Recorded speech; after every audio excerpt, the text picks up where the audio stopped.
I come as a pilgrim in life who has grown some and needs to grow more. So welcome, pilgrims, fellow pilgrims.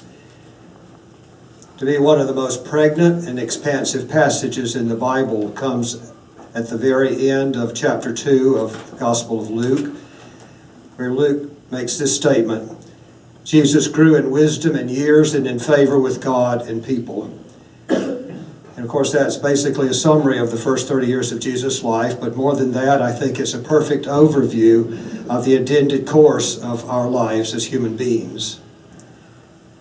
We know nothing, of course, about those early years of Jesus, and for the author of the Gospel of Luke, it's just a transition statement to link his particular birth narrative with the beginning of Jesus' ministry at his baptism at about age 30. But the implication is clear, that he just assumed that Jesus' upbringing was normal and human, like mine and like yours, like all human beings. That in fact, Jesus' upbringing was so common that it was lost to history, and there were no angels in the sky or shepherds brought in following a star, that he was so totally human, like you and like me, starting out as a child, as you and I did, so completely human, and not the divine character that later history, in the latter part of the first century, made him out to be. So human that humanity was forgotten. But by the time of his baptism, he had changed, and he was caught up in his own personal growth in an evolving spiral of changing and growth through crises. Now, we remember that the four Gospels do not really tell us what Jesus was necessarily like as a human being. Rather, they tell us what the authors had come to think about this man.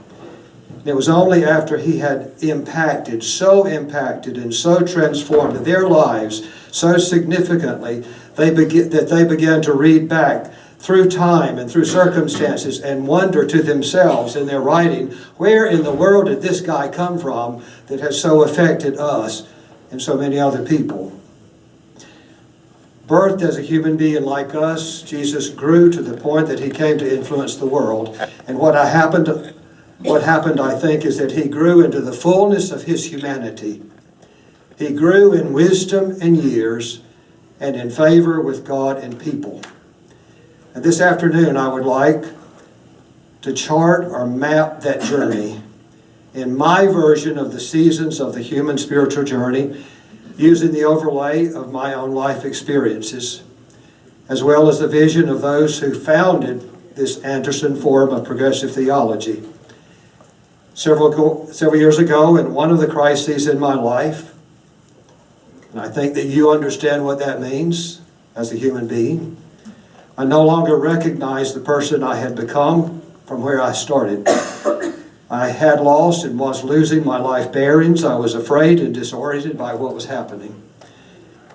Isn't it amazing the way our perspective changes through time? We look at life through one lens and through one window and through one understanding, and then later we realize that that was inadequate. I remember in one of my earliest appointments, we had Phyllis and I, my wife and I, had two little boys, precious, darling children, some of the best children in the whole world. And one of my colleague ministers was retiring from the United Methodist Ministry, and it so happened that providentially he and his wife were retiring relatively near where we were living, and we had just gone there. He retired. We needed babysitters. So it made perfect sense in my mind. And I called and I said, "Welcome to the area. We're so glad that you're here. We need a babysitter." And she listened to my little speech and she said, "Steve, we're not interested." I retired just a few years ago. Don't call me about babysitting. Anyway, I started wondering to myself, is what I'm experiencing normal? Am I sick? physically, emotionally, psychologically, spiritually? Where does this lead? What is this spiral? Is this what Jesus went through? If life is a journey, what is the goal, the destination, the telos, other than just dying? Is that all there is? I've been brought up on the idea that the purpose of life was going to heaven. But when I could no longer believe that fantasy, I struggled to know what the purpose might be then. And now as I look back in time, I see that my preaching Sunday by Sunday by Sunday by Sunday by Sunday across the span of 40 years was simply a journaling of my journey, a journaling of my life story. Those poor people that listened to all of that, of my growth toward realizing what I think Jesus discovered earlier on, that the purpose of the life journey is to grow up. You're born a human being, and your purpose is to grow up, to become fully human, to the point of participating in the divine. Jesus grew in wisdom and in years and in favor with God and people. So I started wanting to map that journey, to map my spirit journey, and perhaps the journey of all pilgrims like us. And I came to understand that journey in a pattern of 5 seasons, which I will outline and share here today. Hopefully it will be helpful.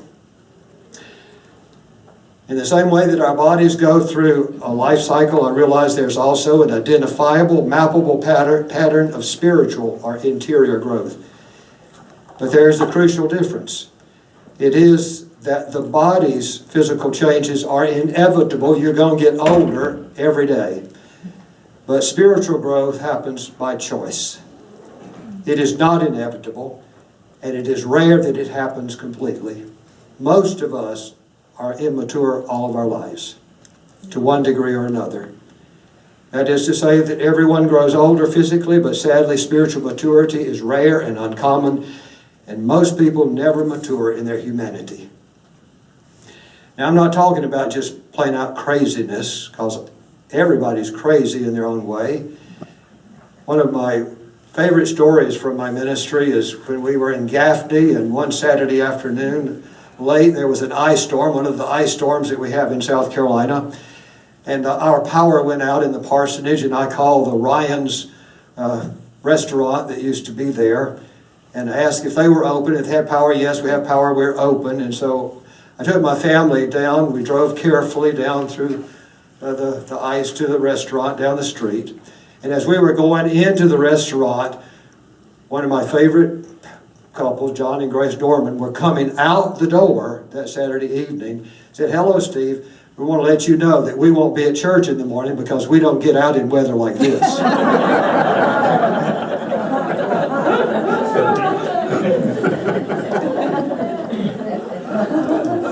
What I'm talking about is not eccentricities or particularities, but I'm talking about the highest level of consciousness humanly possible. I would like to grow toward that as much as I possibly can before I die. First, a disclaimer. As Stuart has already alluded in a way, it's the tradition and work of this forum to host eminent first-rate scholars and authors, and I know I'm not that, and you know I'm not that. And what I offer is personal, and what I think is typical of a story that brings people to this forum and relates to the purpose of this forum. So I'm here for those couple of reasons. One is because I was invited and asked to do this by persons that I respect in this forum and at North Anderson Community Presbyterian Church, and I'm privileged to do it. It's a great honor to stand here before you and take your time when I know there's a football game and other things. And especially to do it on this Martin Luther King Jr. holiday celebration weekend. The second reason that I come is because I believe in the work of the Anderson Forum of Progressive Theology, whose purpose is to serve as a developmental context within which transitions such as mine are encouraged and helped along and prodded. And may I add and say that we struggle with that name in the forum title, progressive. We don't know exactly what that is, and we know that it's a stumbling block for some people. What does it mean? What does it imply? Are we selling Progressive Insurance? Is that what it is? So if you have any suggestions as to a name change, please write it on the back of a $50 bill. Put it in. Anyway, this indeed is our 60th anniversary. It was back in 1960 that a group of mainly laypersons here in Anderson were on this very journey, asking questions that their churches were not asking or were not allowing, and they had learned something very important. They had learned that there are two very different narratives of the Christian faith. One narrative is the orthodox one of a theistic, interventionist, supernatural being God rescuing humanity through the blood sacrifice of His Son. The words associated with it are should, ought, must, sin, guilt, damnation, judgment, salvation. The word love was used, but with a threat in the background. And sex was associated with guilt, and the body was dirty. The other narrative that they learned about was the scholarly post-Enlightenment narrative that had been going on for a century and more, and in circles of critical thought that emphasized words like goodness, beauty, relationships, hope, transformation, wholeness, community, growth, humanity. The difference between the two narratives is like the difference between celibacy and celebration. So this group determined that they deserved and wanted to hear more about this other narrative. And they decided that this other narrative is in fact the faithful narrative to the Christian tradition and to the biblical sources.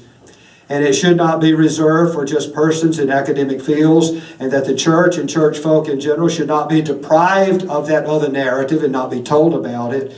So they founded this organization to help persons on the journey, and we meet as their beneficiaries of their seeking and wanting to learn and grow. And in that way, I believe and hope that my mapping today and describing my journey of how I got here from a very different place will be appropriate and may honor the work of the forum, and may honor their vision, may honor this particular holiday weekend. And I come as a volunteer, but our guest lecturers do not. And we do appreciate your support financially.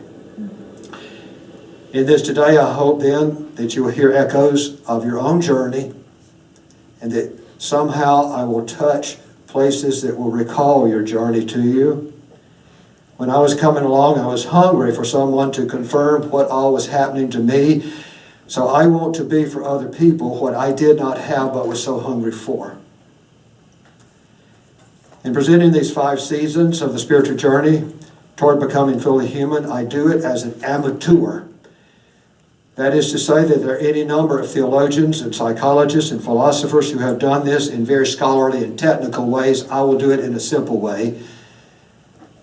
But I should name some of them very quickly: James Fowler, Eric Erickson, Bill Plotkin, Wayne Tisdale, Richard Rohr, Sam Keen, Elizabeth Leibert, Carl Jung. The Baha'i Faith has 7 valleys of love. Hinduism has 4 stages. Islam has 7 stages. Lawrence Kohlberg, Jean Piaget, Joseph Campbell, and there are others. I didn't know all that when I started. I could have just gone to them and figured it out better. But I started wanting to map my own and to create my own map. The value that I may add again is that it will be non-technical, simple, and personal. Now these different authors use different words in charting their maps. They usually use the word stages. There are different stages of life, stages of faith, stages of growth. In Hinduism, they're called ashramas. But I prefer to use the word seasons because to me it better describes a spiritual flow about how we really do grow. Like the changing of the seasons from summer to fall to winter to spring. You don't know exactly when fall comes or exactly which day when it doesn't come on a day. You ease into it.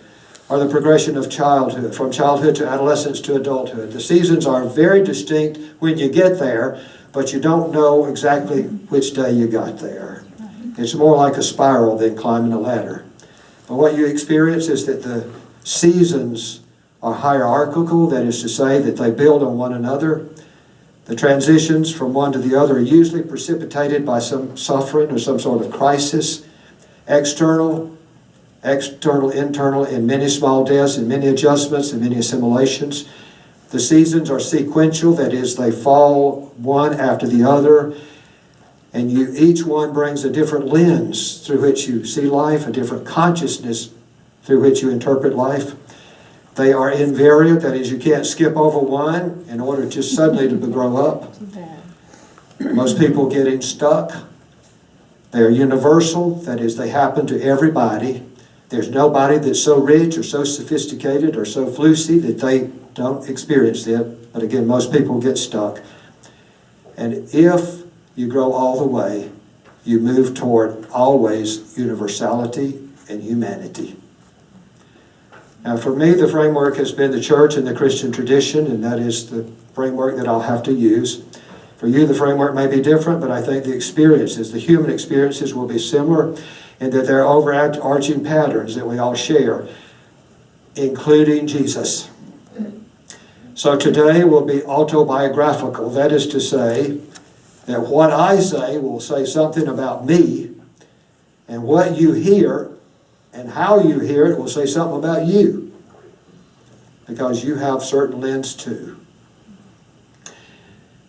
So Jesus grew in wisdom and years and in favor with God and people. Season number 1. I would name the first season in my mapping the first season of the spiritual journey, the season of magic, or the season of straightening, or of superstition. Season of magic, or the season of superstition. Now, so much of this is obvious. You think, well, why are you going to talk about this at length? It is because it has to be emphasized, because so much of who we are is formed here, and we carry it forward into later years, and some people, different parts of their childhood, their whole lives, in ways that we don't always understand. You can become president of the United States and still be a lonely, tortured, hungry, love-starved little boy inside. Sam Keen said that we study the child not to find out who we were and used to be, but to discover who we are and yet may become as human beings. Our original condition, he says, is always present. If you will refurbish your memories of childhood, you will find fragments of an old map that will lead you to a hidden treasure in your future. And I go ahead and note in advance that if you grow all the way, you come back to childhood. As Jesus said, you have to become like a child to experience the fullness of life. Anyway, I use the term magic to indicate the sponge-like mind of a child, uncritically believing and absorbing the culture around himself or herself. The way growing up in North Georgia, I absorbed North Georgia. The values, opinions, hatreds, habits, discriminations, values, perspectives, prejudices. I knew where white people lived and that black people, those other people, I knew what they did, and they lived in Goose Hollow. The same way that our Forum founders undoubtedly soaked up the culture in Anderson a century ago. Learning, internalizing what it means to be white, black, red, yellow, Protestant, Catholic, Jew, Muslim, pagan, Christian, male, female, northerner, southerner, Confederate, Yankee, American, Hispanic, Mexican, Native American, gay, straight, conformist, or troublemaker. Can you blame me for absorbing racism? Or believing the myth of the Confederacy and the lie of the slaveholder paternalism? Gaining, learning a deafness to troublemakers like Martin Luther King Jr.? And in terms of religion, absorbing, taking in the conventional, supernatural beliefs, dogmas, worldviews, the national myths, the worldviews, the fantasies, just becoming a reflection of the culture. In this season of innocent naivete, we're defined not by choice, but by the accident of cultural birth.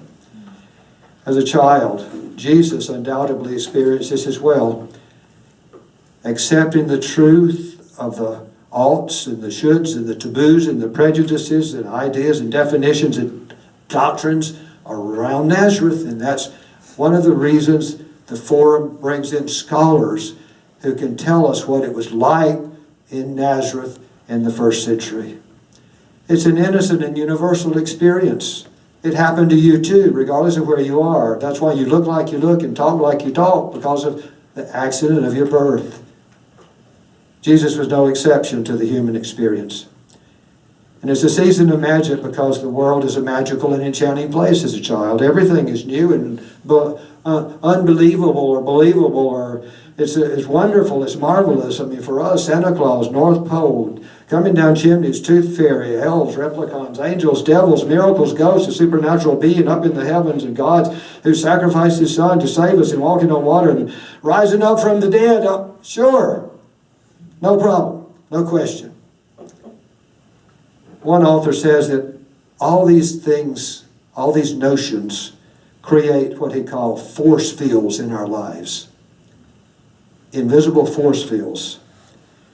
In that they create a pre-consciousness of images that precede your ability to conceptualize. There's a scene in the story of Alice in Wonderland where Alice is talking to the Queen and said to the Queen, "One cannot believe such impossible things." And the Queen replies, "Well, I dare say you have not had much practice. When I was your age, I always did it for half an hour a day. Why, sometimes I believed as many as 6 impossible things right before breakfast." A personal childhood story to show the way a child's mind works. Does not understand impossibility of proportions. My family always went to Savannah Beach. 1 week, right around Labor Day every year, closing our grocery store, going down, and just as a toddler, I remember this. One of my very earliest memories from childhood is playing in the surf, the big ocean there, and I started crying. My mother ran over to me, "Steve, what's the matter?" And I had seen a woman coming down to the ocean with a pan about that size, and I said, "She's going to take away the ocean." Not a very bright start, was it? In this beginning season of superstition, the season of magic as I call it, our cultural teachings become deeply rooted in our psyches and woven into the fabric of our emotions. And psychologists say that in that way we are drawn into a collective conscious. A collective conscious. That just everybody thinks this way. Everybody's hypnotized by this. We think that we are awake, but really we're hypnotized in this mass consciousness in the crowd. We are a herd of people, not individuals. With the dawn of modern science, however, our way of understanding reality has dramatically changed. The same thing happens eventually within the normal development of persons. At some point in our development, we begin to question impossible things. Santa Claus, how many chimneys are there? Is this really possible? And you begin to let go with one thing and then the next, in one way or another, to one degree or another. The elements of childhood remain in us as a part of our fabric, but we start letting go of the childhood fantasies and imagines, and we accept there is no Santa Claus and there's not this. Plain living and thinking will begin to undermine and cloud that lens, that magic lens. In the movie several years ago called Boyhood, the little boy is lying in his bed and he's talking to his father and he's thinking. And one scene in the movie is, he says, "Dad, there really aren't any elves, are there?" And Jesus, too, at some point began to lose the mind and the fantasy eyes and the lens of childhood as he was growing in wisdom and years and in favor with God and people.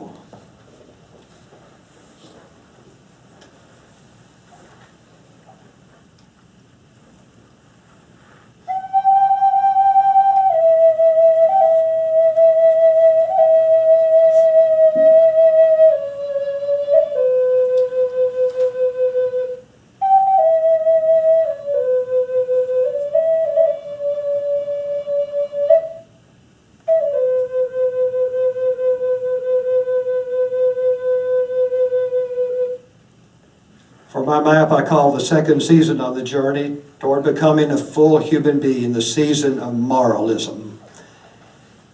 Leaving the season of magic and the season of superstition, going into the season of moralism or the season of straightening. It's not a good time usually, but it's a necessary time.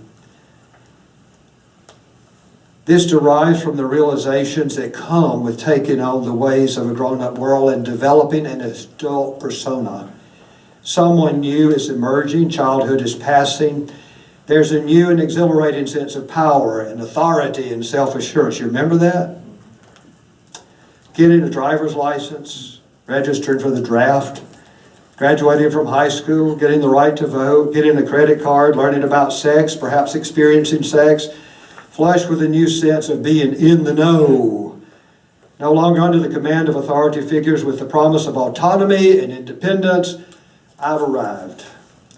The adult world of secrets is exhilarating and head swelling. And a new identity begins to emerge and a new lens through which you see life. A new consciousness begins to take on a life of its own, in which spirituality, ethics becomes grounded in a legalistic sense of correctness, of knowing. Spiritual moorings are not inside, they're out there somewhere. And spirituality becomes measured in how certain you are about everything.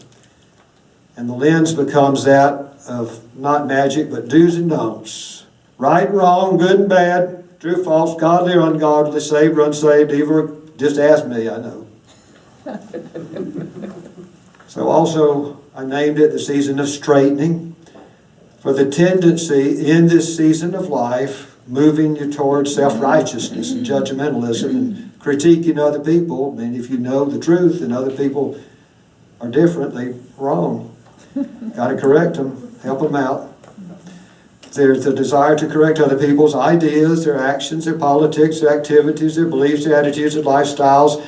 But the effort to do all the correcting does not spring from an inner maturity, but a confidence just in knowing the right and wrong, knowing the moral order, knowing the rules, the regulations, the doctrines, the dogmas, the policies, the procedures. And the ego tends to go into overdrive, justifying its side, its position. Rather, the disposition doesn't matter, it's the position you take. And soon my truth morphs into the truth and the only truth. You remember the time you were so sure? Ever been wrong? Churches tend in this direction by nature. 2020 is not only the 60th anniversary of the forum's anniversaries. 2020 is the 60th anniversary, but it's Phyllis and my 50th anniversary. It's our golden anniversary year. If you ever want to grow and do this, make sure you get a good wife. Whatever, a partner of some sort. Anyway, during all these years, some of the sweetest words that she has said to me is, "Steve, you were right again." How many times? See, that was back in the early 80s. Yeah, church roadside signs are autobiographical. They say something about what's going on in the mass consciousness of inside there. It's a moralistic finger wagging at the cars going by, the drivers. And it's indicative of the larger culture where they are. You see a sign, a Bible falling apart belongs to someone who is not like us. God has given you this time to decide if you believe or if you don't believe. Give the devil an inch and he will become a ruler. Coming soon, manufacturer's recall. Are you ready? Eternity, smoking or non-smoking. The atheist's greatest hope is that there is no life after death. Friends don't let friends go to hell. These are real church signs I've recorded. Your life is full of surprises. Just wait till you die. You get the point. As you ride by such signs on the highway, you get a palpable feeling of being straightened out and admonished. We know how to live, don't you? And if you know what's good for you. There was a letter to the editor of the Greenville News recently. This is what he wrote.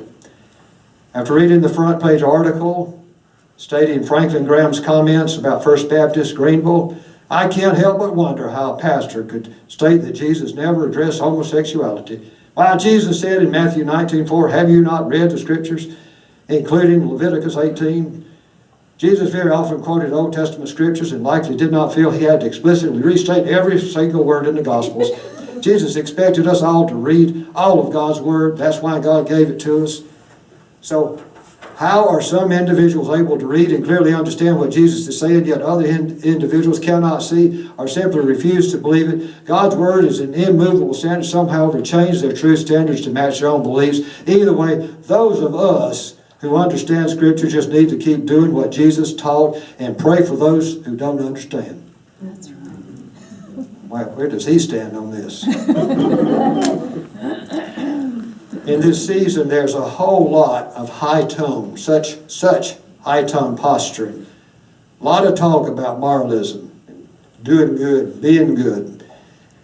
But it can so often be so artificial, so shallow, with no real correspondence to anything real, anything human, anything authentic and genuine. For example, we've just come out of the Christmas season, and you hear all those wonderful Christmas hymns and carols, and we have famous tenors singing about our dear Savior's birth on a holy night. But it doesn't mean anything to the people singing it, the people playing it, people hearing it, and Amazing Grace. Through many dangers, toils, and snares, anybody can sing it. Everybody does sing it at weddings and concerts and football games, but it don't mean nothing. It's just a bunch of spiritual fluff. How many biblical words were hurled at Dr. King? To the moralist, it's the rule that comes before the relationship. It's the policy that becomes before people. And wherever there are rules, there must be punishments and rewards. As one of my members used to tell me repeatedly, straightening me out, saying, heaven is our reward for what we go through here on earth, Steve. Then she would repeat it. Heaven is our reward. But what she left unsaid was that if that's a reward, there must be a punishment for people who are not as fortunate as she thought she was and would forever be. When a part of a person is repressed and suppressed and not free, it's expressed through dogmatism, literalism, creedalism, ideology, elitism, perfectionism, moralism, and they become grand inquisitors, but they don't come alive. The Sunday Blue laws were developed to help us answer the question, what does it mean to keep the Sabbath? And there used to be laws mandating things related to work and travel and recreation, wearing lace, kissing, sexual intercourse. There must be a rule out there somewhere. Hanging out clothes on Sunday. You remember when I was little, people wouldn't hang out clothes on Sunday, but what they do is they hang them inside, and then Monday they would take them out. Sabbath elevators in Orthodox Jewish communities, there are Sabbath elevators because it's against the Sabbath law to push a button on Sunday. That's considered work by some Orthodox Jews. I remember going to a Sunday school class some years ago, an adult Sunday school class, and the discussion point of the day, whether or not it was okay or not okay, good or bad, for little girls to cut out paper dolls on Sunday afternoon. They struggled with that for an hour. Remember the big question whether women can wear pantsuits to church? Whether or not you can play music in church, whether or not you can play cards or not. Play music. Puritans outlawed the baking of mincemeat pies that were shaped like mangers because that was... And then it carries over into doctrines related to creation, to virgin birth, to evolution, the concept of God, miracles.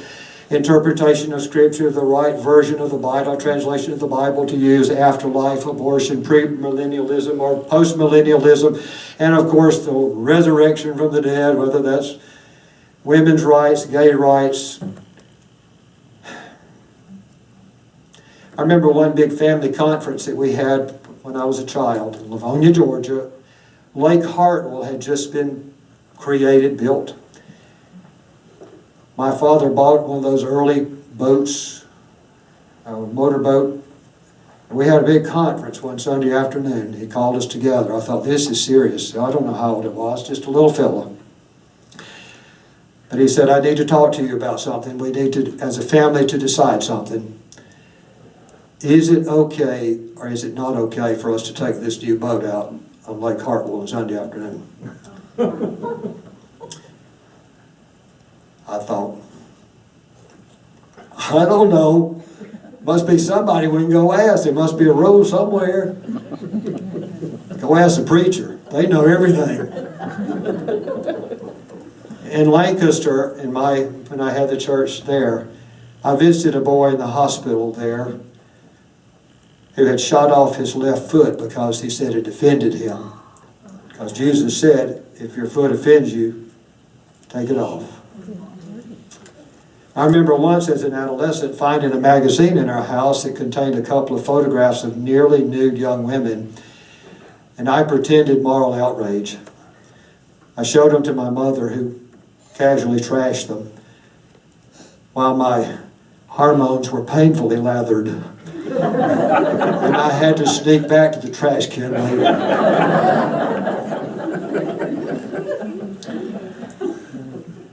Dave Ramsey, the financial counsel, the Christian financial counselor, a few weeks ago received a caller from, he said he identified himself as a Christian caller. And his question to Dave Ramsey, whose big thing is get out of debt, he said, is it okay, Mr. Ramsey, we're trying to get out of debt, but there's another job possibility that requires me to work on Sunday. Is it right or wrong for me to do that, to get out of debt, to get a second job? And what was so interesting was the way Ramsey moralized to the left and moralized to the right, and he labored over it for a long time, maneuvering legalistically and doctrinally, left and right, to figure out the answer to the question. My family were teetotalers. We never drank. I think my father had other sins, but that was what you do is when you're a moralist is you pick out the thing that you're not going to do and you emphasize that and you showcase that. And anyway, I had never tasted alcohol all through high school, all through college, all through seminary at Duke. And then I we lived in Scotland and we're working at Glasgow Cathedral, and went to a wedding reception and found that at wedding receptions in Scotland, the tradition is for the minister there to offer the first toast. So I had to reconcile, and so I held it up, I did the toast, and I said, "Ah, hell."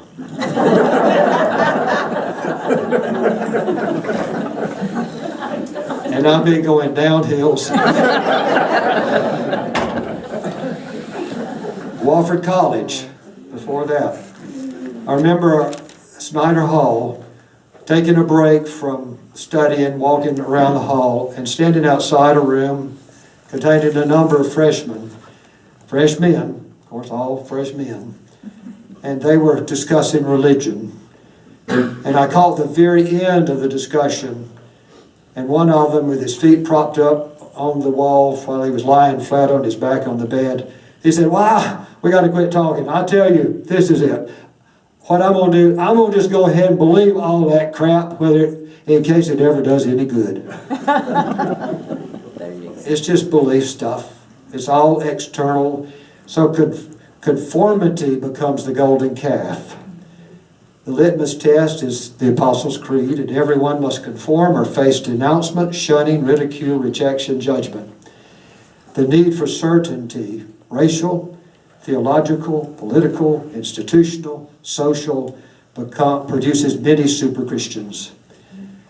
But they are in bondage, and they miss the liberating message of the gospel that you're a human being and you're entitled to come alive.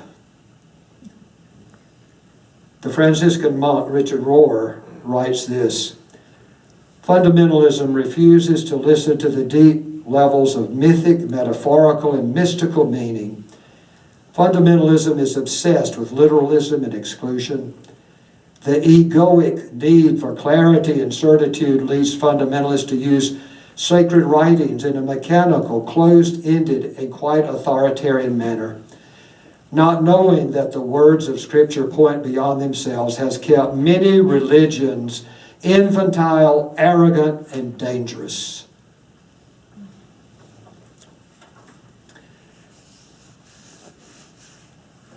Most people, to one degree or another, remain moralist all their lives, and I think our culture is stuck at that level.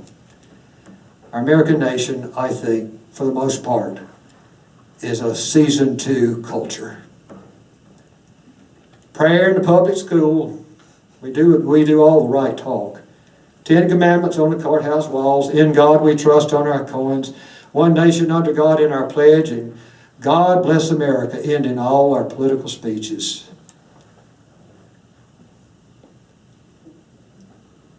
Billy Graham was the epitome of stage 2. He incarnated it. First time I heard a scholar critique him, I was totally baffled as a young man. I had no clue what he was talking about, how in the world he could criticize Billy Graham.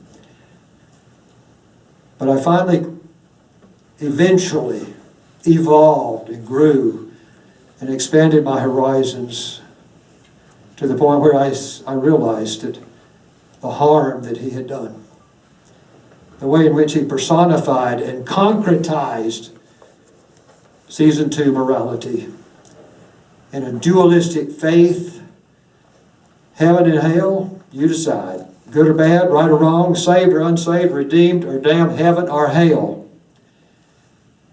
In his exclusionary and exclusivistic and literalistic and perfectionistic religion. And for his body to lie in state in our nation's capital, in the Capitol Rotunda, says legions about the state of American civil religion, but nothing about authentic human spirituality. Luke 6:26.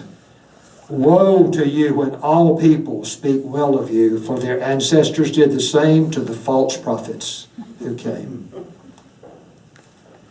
Those brave forum founders 60 years ago also experienced this season of moralism, I'm sure.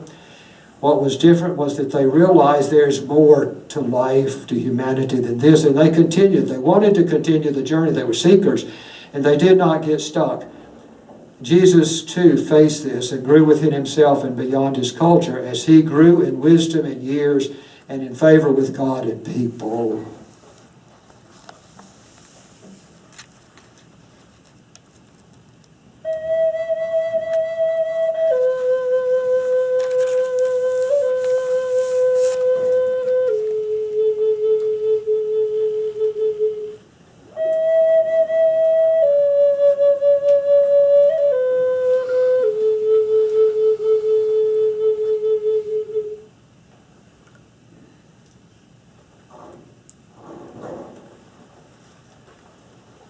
James Fowler, 4 a.m. In the darkness of a cold winter morning, suddenly I am fully and frighteningly awakened. I see it clearly. I'm going to die. This body, this mind, this lived and living myth, this husband, father, teacher, son, friend will cease to be someday. The tide of life that propels me with such force now will cease, and this I, taken so much for granted by me, will no longer walk this earth. A strange feeling of remoteness creeps over me. My wife beside me in bed seems completely out of reach. I awake to the true facts of my life. In that moment of unprecedented aloneness experienced in my 33rd year of life, I found myself staring into the abyss of mystery that surrounds our lives. As never before, I found myself asking, when all these persons and relations and projects and things that I do that shape and fill my life are removed, what or who is left?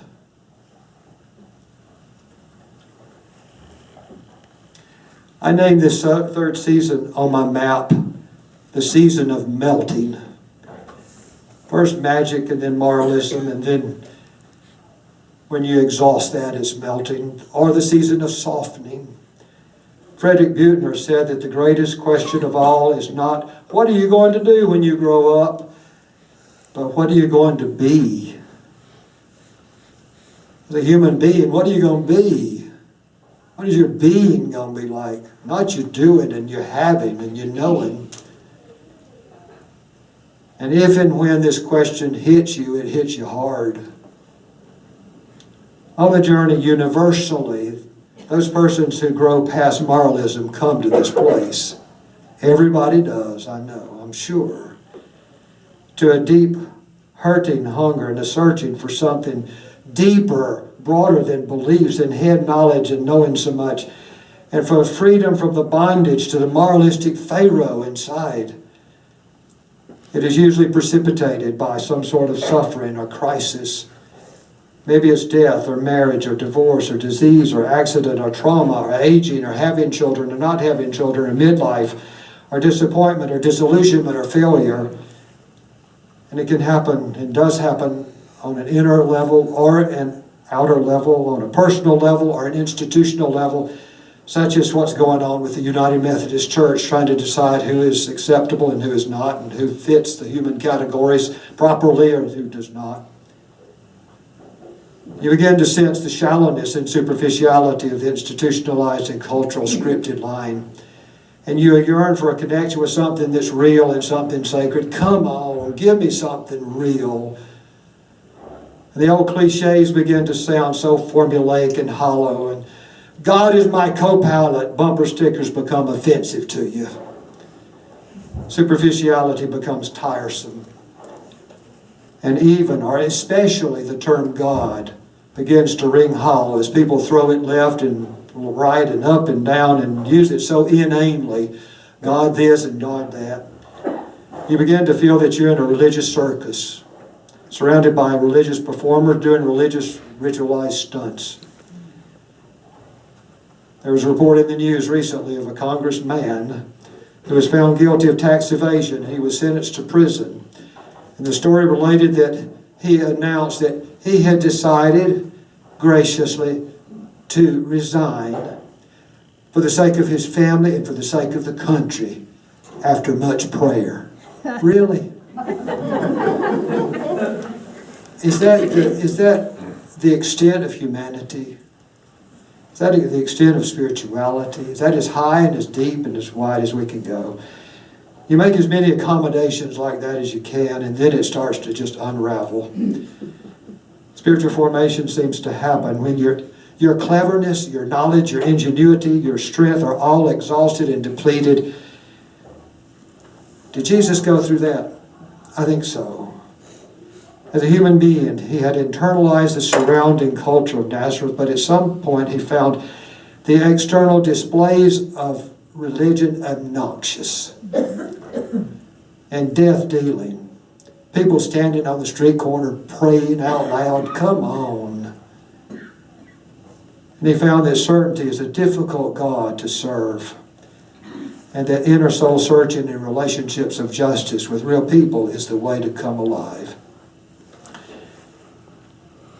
By the time of his ministry, he had begun changing, had changed significantly, and I'm sure he continued to change.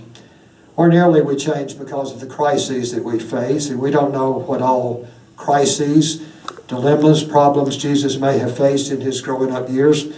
Surely the execution of his cousin, John the Baptist, was one of the major crises of his life early on.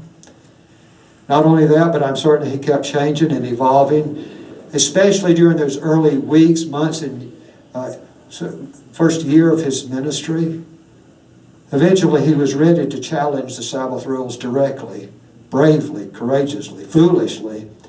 And the temple rules, going there himself to do so, challenging the rules of cleanliness and who's pure and who's impure, with whom you can associate, with whom you can eat, who is worthy, who's unworthy. He'd come to terms with himself, with his humanity, and that of other people.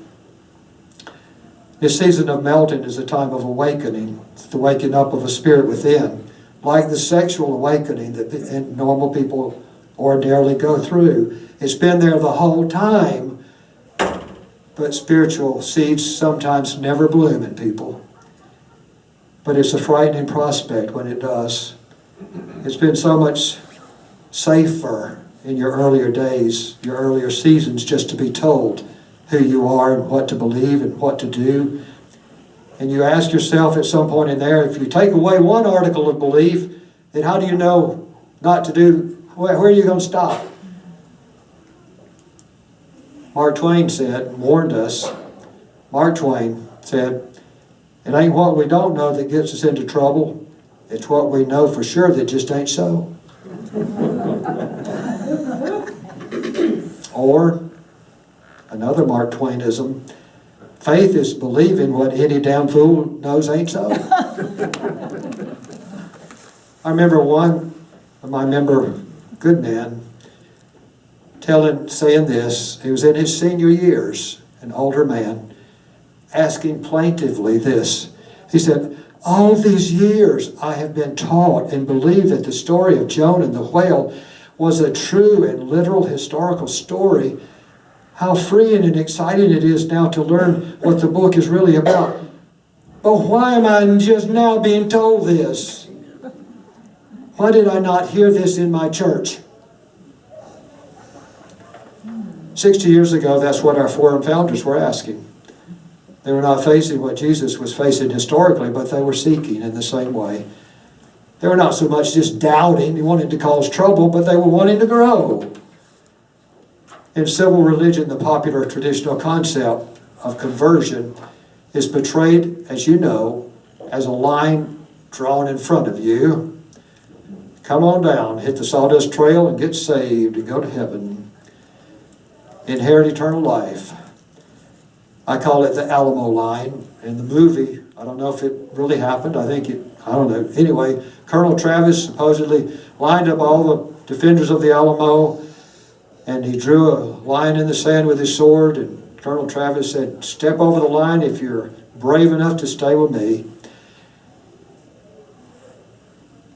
It was about that time, somewhere in there, that I was able to go with a group to tour the Central Sawyer egg plant in Newberry. And their business is to provide eggs. And for that, of course, they need female chickens.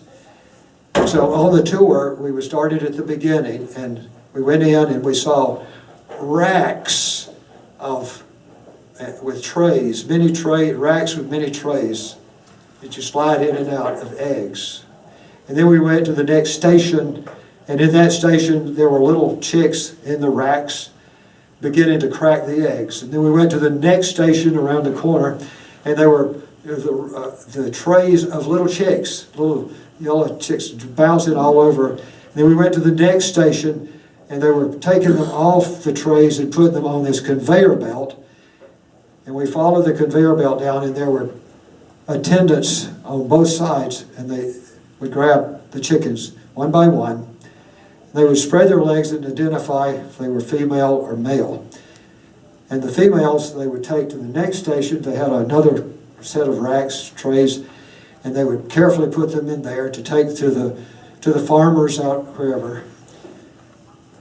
But then the male chicks, they had big, huge trash cans lined with plastic bags.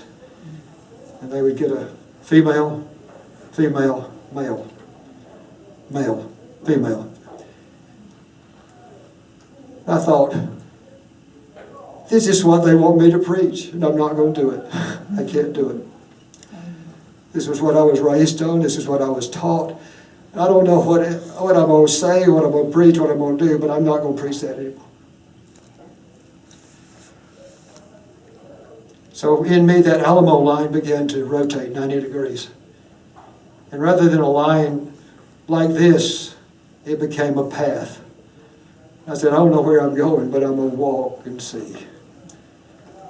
It was a path inviting me on what Jesus reportedly called the narrow way. The first season, if the first season of marriage is a time of discovery, and the season of moralism is a time of declaration, and this third season is a time of disintegration, disorientation, dismantling, taking apart the ego. It unravels and you descend into the dark night of the soul, as it is called, and you begin to wonder all sorts of things, questioning yourself and life, and things just don't fit together. What about the gross, overwhelming brokenness of the world? How does this do anything related to that? The prevalence of evil and injustice, children starving to death around the world, so many wars, the great variety of peoples and places and cultures, the accidents of birth, the meaning of new scientific discoveries about the size of the universe, the terrors in sacred texts. You wonder about Pharaoh's boys, who supposedly were swallowed up by the ocean. What about those boys and those husbands that didn't go home that night? About their children, their grandchildren, their wives. Does that not matter? I don't hear that in the church. The fantasy of a supernatural being and the nature of a God, or any God that would do such horrible things so violently, so much about the poverty of my stuff. I got a lot of stuff, money, I'm poor. I began to see the experience of conversion as something different, as a cracking open of a heart. And at this point, your heart's not broken open, but it is cracking. Most memorable dream that I have ever had in my whole life that comes back to me often. I was driving a car to an intersection. There was a car in front of me being driven by somebody. And in the intersection ahead of us was a policeman. And he was standing there, and after a moment he motioned to the driver in the car in front of me to come forward, and that driver eased his car up beside the policeman in the middle of the intersection. The policeman pulled out his revolver and shot him in the head. And then that car somehow disappeared, and he turned to me and motioned to me. This is your dream? That was my dream. And I have interpreted that, I think rightly, that I was at an intersection in my life. I was in a place in my head that was going to be assassinated, attacked, confusing. There's a punishment for nonconformity. As scripture writers saw it, Jesus too clearly faced those who guarded the truth, who policed the halls, who policed the accepted beliefs. And he had to wrestle with obedience to the law. Maybe this is what the story of Jesus in the wilderness is about, at least metaphorically, if not, I don't know, but it's in there, in the Gospels telling. And I think it's their way of saying he struggled too. He was like me and like you. Sister Joan Chitzler writes this: I want to join the human race, yes, but I do not ever again want to have my life, my ideas, my possibilities defined by an institution. I want, before I die, to know who I am when I am completely alone and perfectly free of someone else's projects, schedules, and expectations. That is to say, I want to know if there is a me in me. So I left the ministry. And in the wilderness, you have no health insurance, no job, a scarred, beat-up ego, wounded pride, no longer knowing so much, not knowing where you're going to end up.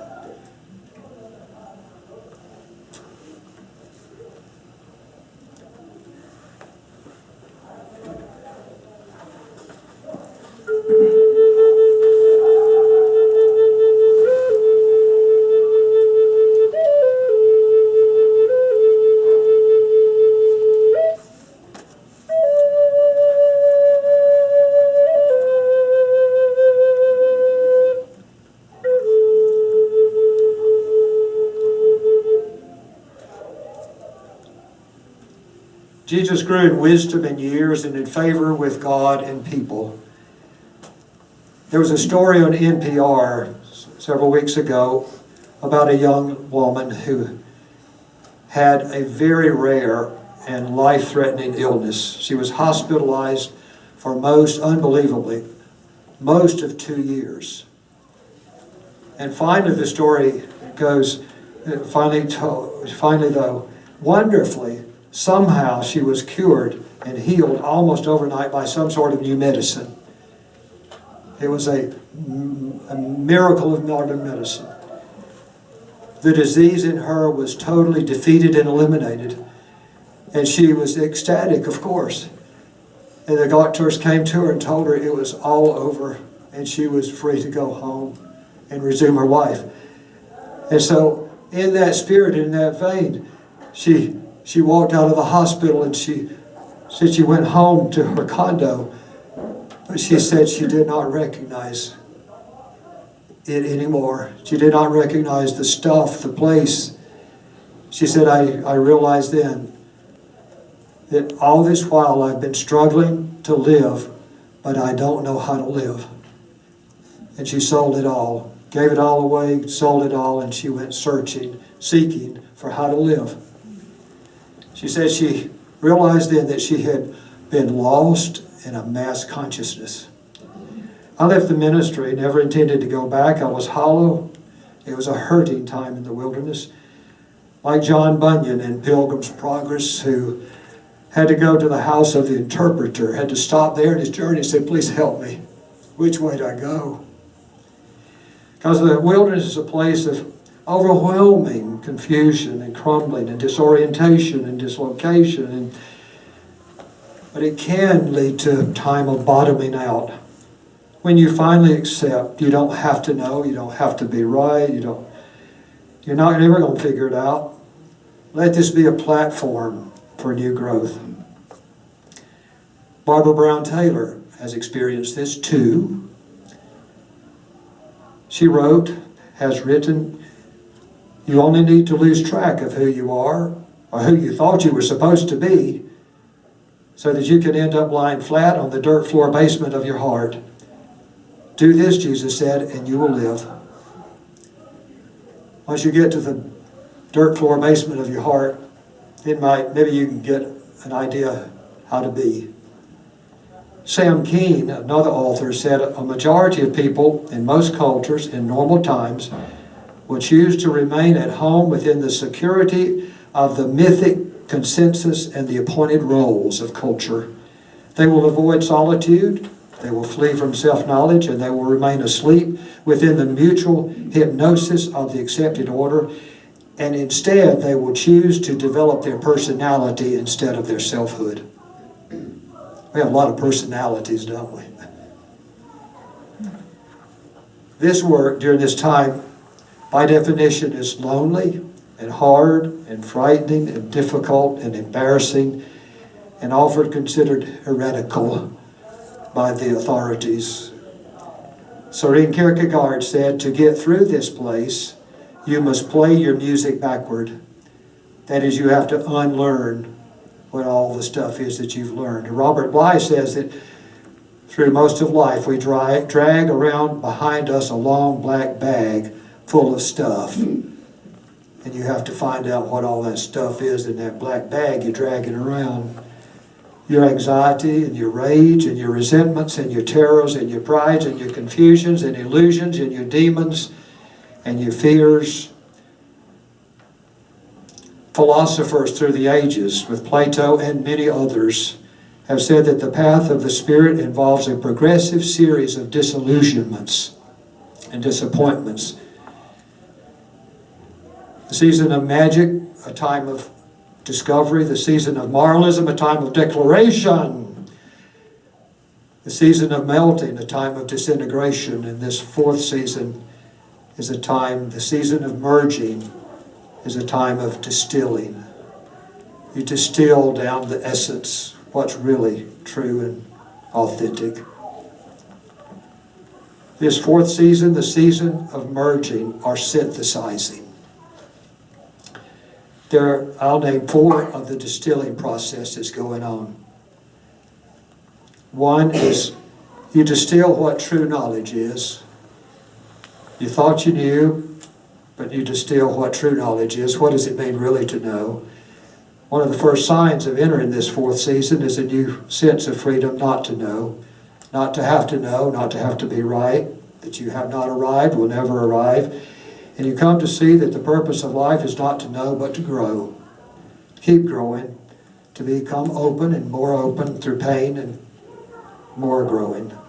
That knowing actually is antithetical to growing into true spirituality, because certainty becomes a block. If you know something already, you're not open to anything new there.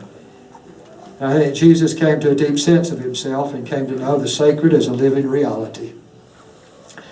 A second distilling process going on here relates to the difference between a spiritual experience and the explanation of the spiritual experience. And a lot of people don't know that difference. That is to say that the work or the business of the church is spirituality, but true spirituality cannot be dispensed in an institutional soda fountain.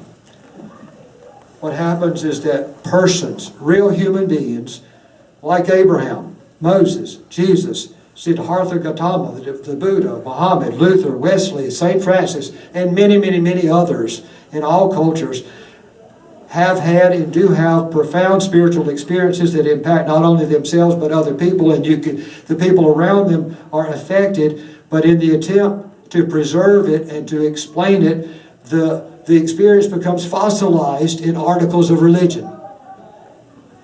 So at the heart of the season of merging, this season of synthesizing, is a discriminating process between authentic spiritual happenings and how they are explained.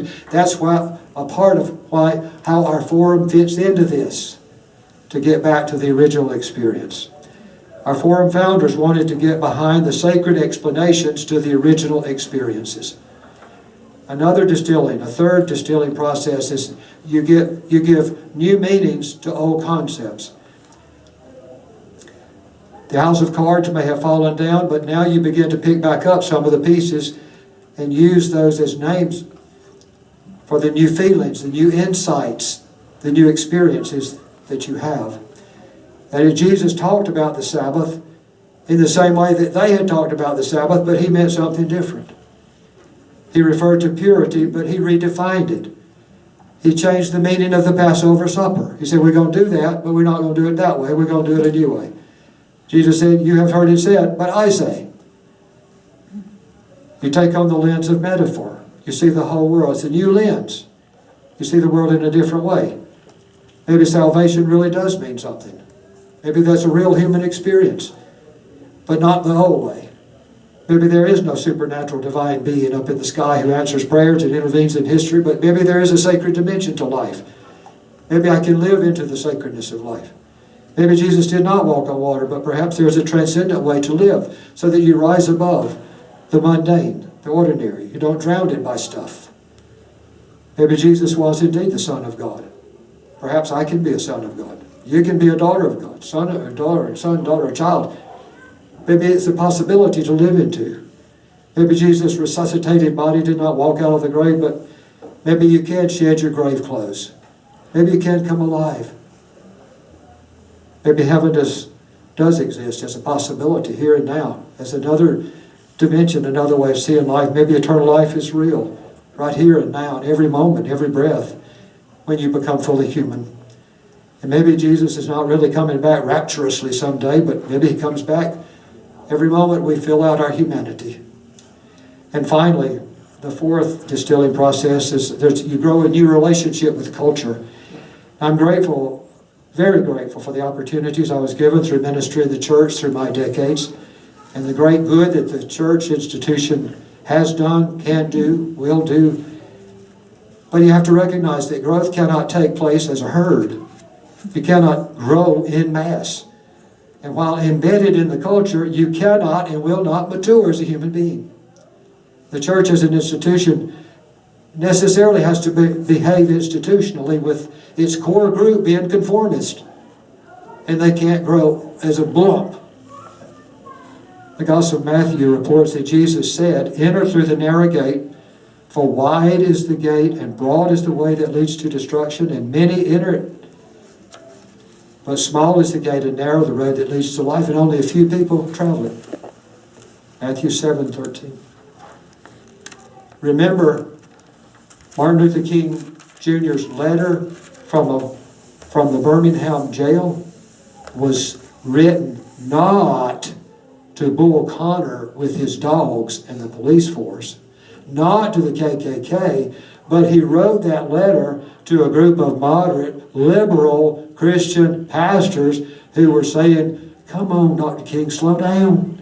What's your rush about this business of justice? Please ease up on the pressure. Don't you want to fit in a little bit better? Surely that was part of the genesis of our forum organization 60 years ago, in a hunger of those laypersons to go beyond conformity. It's a big step to stand outside civil religion and question and examine it critically.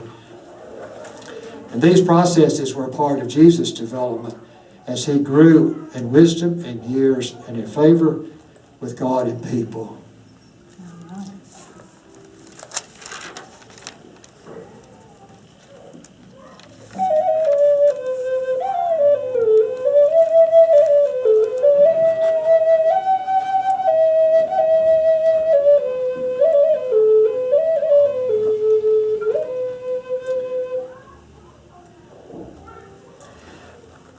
Season 5.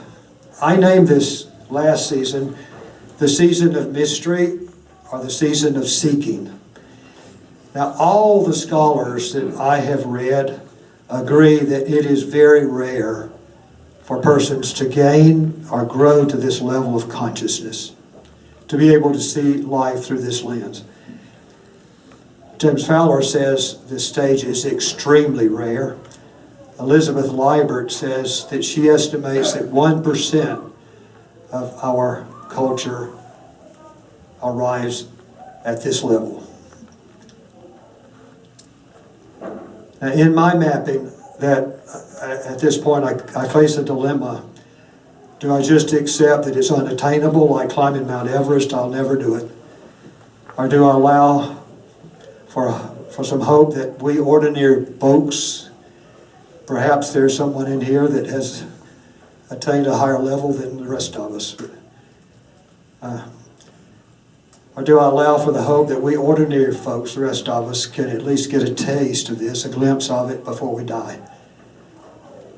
Now, I know and accept that there are a few who do mature fully to this, and in a moment I'm going to call them and describe them as mystics.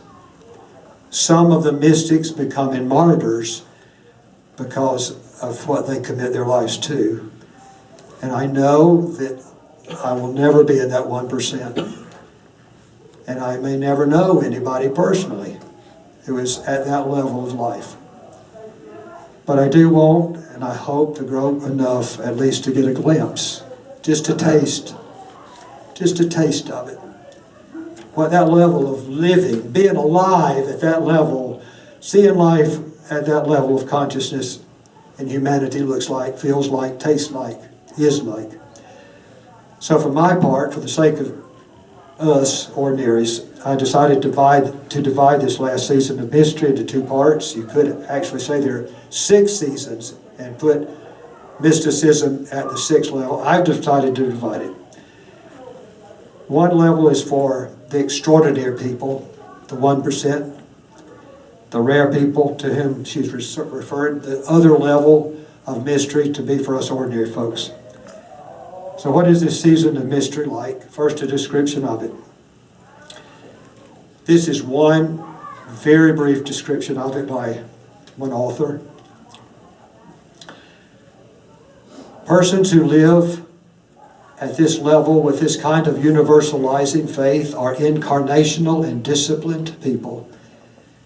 They are activists who make tangible the imperatives of love and justice. They are absolutely heedless of their own self-preservation as they refine the usual criteria of normality and subvert limited and limiting social structures around them. Their communities and their compassion are universal in extent. These are cosmic persons who continually manifest a process of integration and authentic self-transcendence. They're open to all that it is and willing to change as circumstances demand that they change. They are alive to every present moment and in touch with the very depths of who they are as human beings, living a deep harmony between themselves and all creation. Maturing fully into this season of mystery is approaching the highest form of human consciousness. It is seeing the invisible which other people cannot see, will not see. It is seeing through and beyond the veil of our ordinary human illusions and delusions and lies and deceptions, what Thomas Merton called the shadow and the disguise of the way we live. It is coming to a personal knowledge of the transcendent dimension which permeates and unifies all creation. It represents the death of the false self finally, and the birthing inside or awakening of the true self that has been there from the very beginning. It is becoming a citizen of the universe and assuming this cosmic identity. And in terms of classical mystical theology, here this important point. This is different. In terms of classical mystical theology, it is to pass through the birth canal of conventional consciousness and be born a son of God, a daughter of God, a child of God, as happened to Jesus. It is the incarnating of divinity, the divinity of humanity, and the humanity of divinity. Thomas Keating says it is our being changed into the divine way of being human. Meister Eckhart, one of the great mystics of history, said this: "What good is it to me that Mary gave birth to the Son of God 1400 years ago, and I do not also give birth to the Son of God in my time and in my culture? We are all meant to be mothers of God. God is always needing to be born."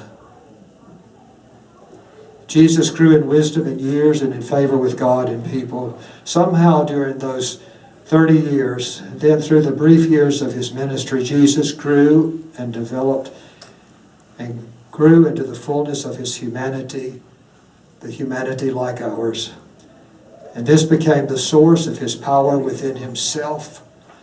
This became his inner authority to do and to say what he did and taught. This became the explanation of his transforming presence without and all around him. And that kind of living is possible for us if we become fully human. Saint Irenaeus of Lyon said, "The glory of God is a human being fully alive." Quoting Barbara Brown Taylor one more time at greater length, in a different place, she writes, "In my search for real life, I thought that being faithful was about becoming someone other than who I was. And it was not until this project failed that I began to wonder if my human wholeness might be more useful to God than my exhausting goodness. Committing myself to the task of becoming fully human is saving my life now. This is not the same job of becoming human which came with my birth certificate. To become fully human is something extra. It is a conscious choice that not everyone makes. Based on my limited wisdom and experience, there's more than one way to do it. If I were a Buddhist, I might do it by taking Bodhisattva vows. If I were a Jew, I might do it by following the Torah. But because I'm a Christian, I do it by imitating Christ. There are still a few Christians who believe that becoming fully human is the highest honor they can pay to the incarnate one who showed them how to do it." A word about mystics and then a word about us ordinaries, and then we close. Mystics are those rare persons who grow to the fullest degree of mystery. Sister Joan Chitzler says that mystics are persons who grow so in consciousness that they become a new kind of divine presence in the world, and they signal a new way of life. Another says that mystics at this level, have a capacity to live at more than a mundane level and to feel and act in terms of a transcendent dimension wherever they are. And he goes on and he says, they are somehow more human than the rest of us. And if that's true, that means that we are less human than they. Daily, the way we talk, the way we move, what we do, daily and routinely, we're less human than we could be. A primary mark of mystics is that they give themselves so totally to an overriding cause of justice that they are willing to sell out everything that they are and have. They sacrifice reputation, self-image, role, possessions, money, appearance, self-enhancement, even self-preservation to the cause that they've committed themselves to.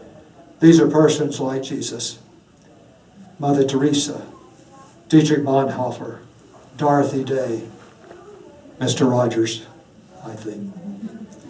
Clearly Martin Luther King Jr., the night before he was assassinated, in that speech that he gives in that church before that audience of ordinary people, was in a different place, humanly speaking.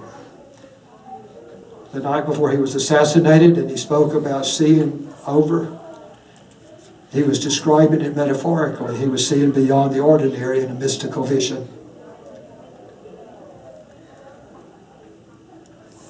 Because they work to upend the injustice of the world, mystics are often experienced as subversive people.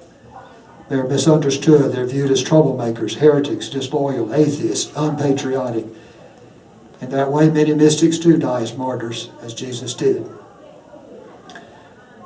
And then something was done in the latter part of the first century to make him this cosmic being that God sent from heaven, that was a part of the beginning of creation. Let him be a human being, please. Martin Luther King Jr. wrote about his kitchen table conversion, one of the crises of his life.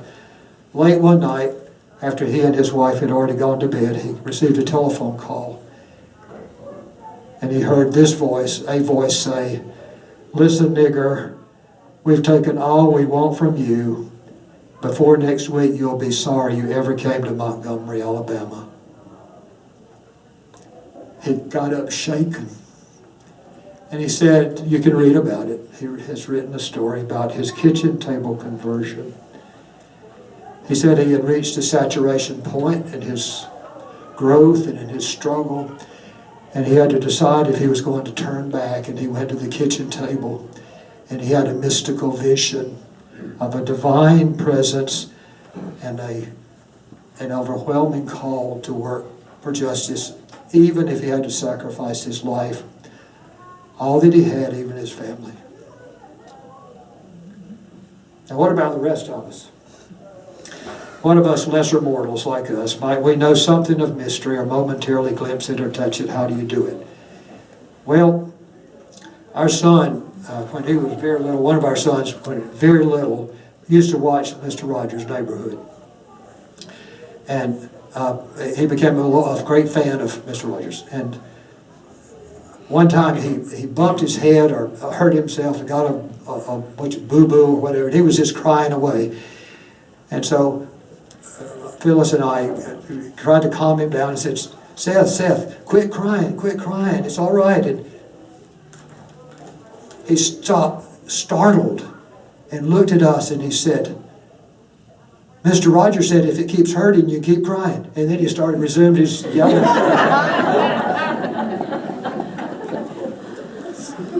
So in my mind, Mr. Rogers is saying, just keep seeking. Just keep seeking. Practice those things that help you grow in favor with God and with people. And you may get a glimpse someday, somehow. And when I say grow in favor with God, I'm not talking about a supernatural somebody up there. I'm talking about the sacred dimension of life. I mean, it's here now. Some people can feel it and commune with it, and others of us can't. We just are deaf to it. And how do you do it? By listening to your inner longings for the infinite, for the real, for the genuine, for the authentic. Get over your obsession with stuff. You may be on the social register, at the head of your class, at the top of your income bracket, the chief of your tribe, the chair of your club, but you're a seeker too. You're just a human being who hurts and hungers. You do it by honoring what Carl Jung called the undiscovered vein inside every human being that longs to belong. You do it by living with a sense of wonder and astonishment at ordinary things and incomprehensible vastness and beauty of creation out there. As William Blake said, to see the world in a grain of sand and heaven in a wallflower, to hold infinity in the palm of your hand and eternity in every hour. I heard a friend of mine tell this story.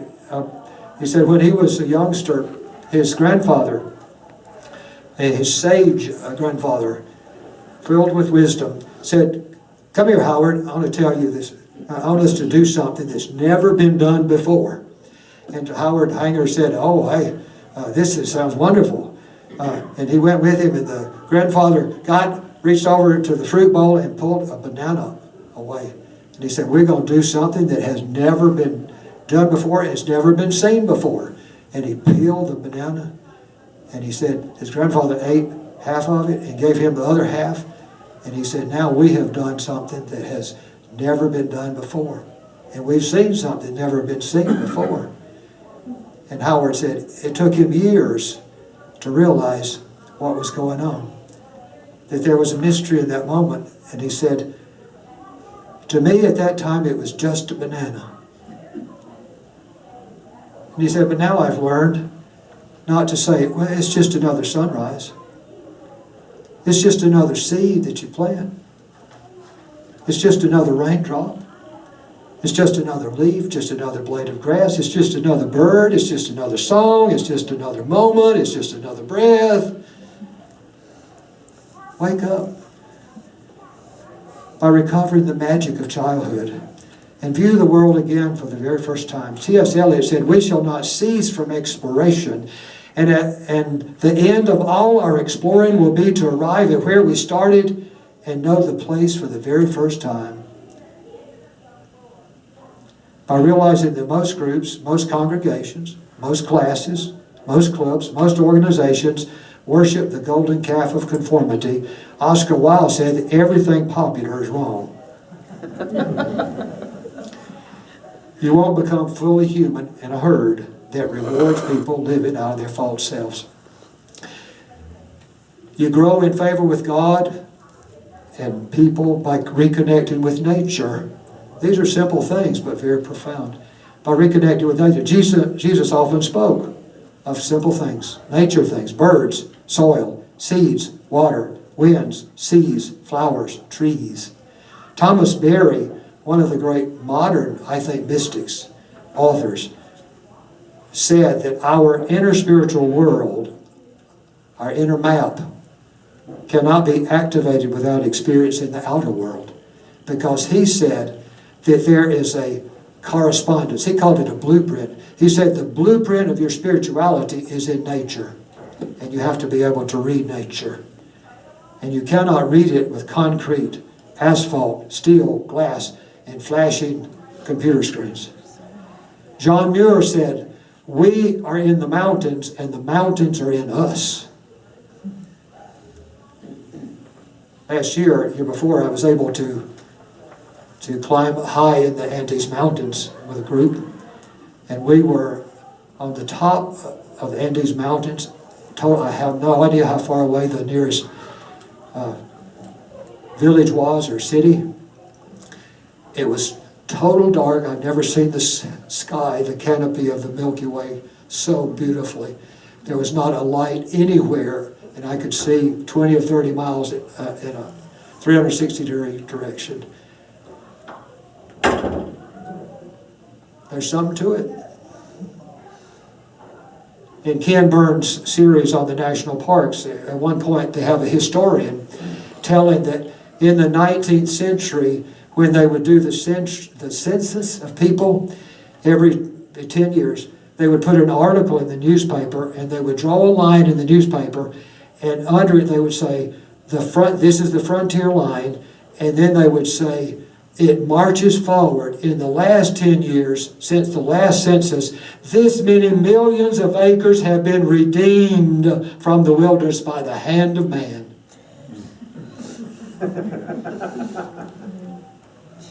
Meaning that the virgin forests have been cut, The streams have been polluted. The miners are digging in the ground. Animal habitats have been destroyed in this many millions of acres. And then the historian went on to say, what a falsehood. The wilderness is not redeemed by people. People are redeemed by nature. How do you live in favor of God and people? By living mindfully, that is with your higher mind, being present where you are, seeing eternity in every moment. Develop 4 eyes. That's like the anableps fish. Anableps fish, A-N-A-B-L-E-P-S. Anableps fish have 2 sets of eyes. So they can sit on the water right at the level, and they have one set of eyes that looks down, and then another set of eyes that looks above the water. So you can see anableps, spiritual people, develop that. By developing compassion, practicing it. Way back when, one of my questions on the journey was, why is it that we're supposed to be kind and helpful? Now, I don't mind being kind and good and helpful to people, but why is that the defining characteristic of being good, helping people? What's the ontological connection? I wanted to know existentially, ontologically, analytically. Why helping people? Why is compassion the end result of growing? Why not jumping through some quiz hoops? Reciting creeds or doing oblations or stunts? What's the connection? And finally it dawned on me the simple answer, because ethics flow from metaphysics. And when you are lost in mystery and you glimpse the essential unity and sacredness of all creation, and you know that you are connected to the birds and the flowers and the trees and the mountains and the streams and the air and the water, and you see it broken, you experience it, you are broken, and you want to do something about it. So you reach out and try to heal it. Healing is everywhere in the story of Jesus. I can hardly think of a greater passage in the Bible than Matthew 9:36 that says, when Jesus saw the crowds, He had compassion on them because they were so bewildered and helpless people. So the immigrant is not a stranger that ought to be walled out. You experience the world's brokenness as a part of yourself, and you're drawn into the brokenness and try to help it.